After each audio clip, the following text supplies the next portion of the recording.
Halo Bu Jessica, saat ini saya pada di kediaman Bapak Lefaudu Telaumbanua ya. Kakek ini tinggal sendirian di rumah ini. Dan ini pun bukan rumah yang milik beliau, tapi ini milik orang lain. Kebetulan ini sudah ditinggalkan oleh pemiliknya ya. Saya akan coba kasih tunjuk tempat dia tinggal. Nih. Ini juga saya diantar sama teman-teman relawan.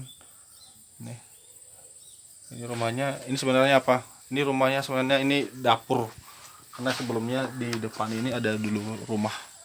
Jadi ini dapur dari rumah dari belakang yang sudah ditinggal oleh pemiliknya. Jadi ini ditempati oleh beliau ya.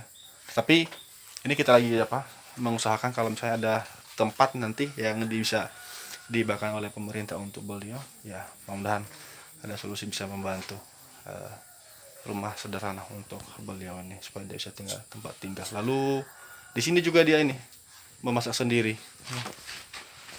Ini semua kelengkapannya. Lalu ini ada dia punya rak piring ya ini. Terus dapurnya ini nih. Jadi bapak ini nggak bisa kerja. Dia selama ini hidup atas belas kasihan dari tetangga-tetangga.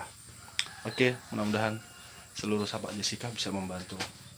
Apa gini? Ada Pak? Ada coba. Ada beda kamu. Mana? Beda kamu. Oke. Be- Nah, oke.